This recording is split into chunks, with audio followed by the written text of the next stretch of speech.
Hey everybody, this is Dylan Neighbor Cruz, the Tattooed Theologian, coming at you live from my office in Lancaster, Pennsylvania. Today I want to talk a little bit about Christian nationalism. I talk about that, I write about it a fair amount because I feel like it is literally an existential threat to any semblance of democracy that we have left in this country. And there's a lot of pushback from the people who are promoting this idea of Christian nationalism that we're being alarmist, particularly coming from Republicans and other conservatives, mostly Christians, sometimes not. But they're saying, "Oh, you're just being alarmist. Chicken Little, the sky is falling." Well, that's just simply not true. And to show that that's not true, I have this handy dandy little document, the Statement on Christian Nationalism and the Gospel. And for the uninitiated, this was authored by Dusty Devers, Oklahoma State Senator, Southern Baptist, a guy named James Silberman, don't know him at all. Contributing editors, William Wolfe. I've sparred with Mr. Wolfe on Twitter about freedom of religion, what the First Amendment means, and stuff like that. He doesn't believe that the First Amendment is a real thing. Another dude named Joel Webbin. He's got some really interesting, and by interesting I mean batshit crazy videos on his YouTube page, Right Response Ministries. Check them out if you want to be terrified. And then two other guys I don't really know, Jeff Wright and Corey Anderson.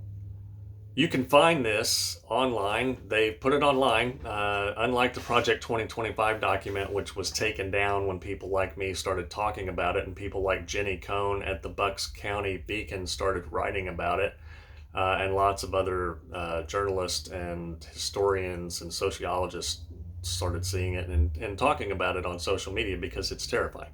Well, they took that down. The Statement on Christian Nationalism, I looked, that website is still up. You can still read this document online. So I want to just read Christian nationalist in their own words so you can see that I am not making things up. I am not overreacting in any way, shape, form, or fashion. I am simply telling the truth about an agenda that is incredibly dangerous for basically anybody who's not white, straight, and hyper-conservative Christian. So, beginning with the definition of Christian nationalism, it says, Christian nationalism is a set of governing principles rooted in Scripture's teaching that Christ rules as supreme Lord and King of all creation, who has ordained civil magistrates with delegated authority to be under him, over the people, to order their ordained jurisdiction by punishing evil and promoting good for his own glory and the common good of the nation. They follow this with a bunch of different scriptural references. I read 65 of the references yesterday for articles 6 through 9, because I was going to be talking about it on Tell Me Everything with John Fugelsang last night, those particular articles on civil authority. Every one of the 65 was wildly taken out of context. Many of them were directly refuted by Jesus in the Gospels. In other words, they had a lot of proof text about how the death penalty is okay. Well, Jesus overturned that in the Gospels in the Sermon on the Mount, for example. Go read the first of the 5 discourses in Matthew if you don't believe me. Sermon on the Mount starts in Matthew chapter 5 and goes through chapter 7. And you'll see that what I'm talking about is true. But one of the ones that they quote in this first section is Romans 13, 1 through 4. So just a little quick down and dirty on Romans 13.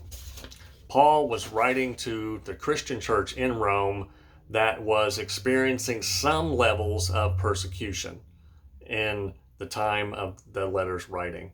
And he was basically saying, look, you're under the authority of the existing authorities.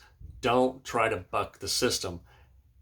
In his belief set, God had put the Roman emperor and the Roman Empire in power.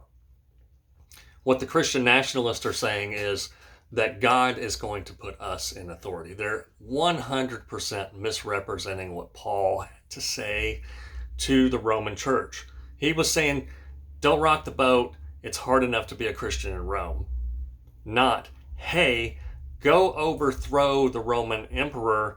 God's on your side, and then set up a nation based on the law and Jesus. That's not what he was saying.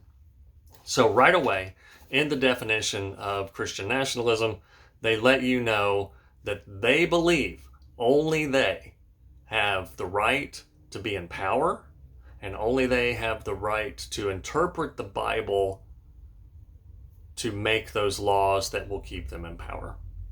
This is theological nonsense. This is just authoritarianism wrapped in religion. All right, that's all for now. This is, again, Dylan Neighbor Cruz, the Tattooed Theologian. Like, subscribe, and go check out my blog, thetattooedtheologian.com, and pick up my books on Amazon. Thanks very much.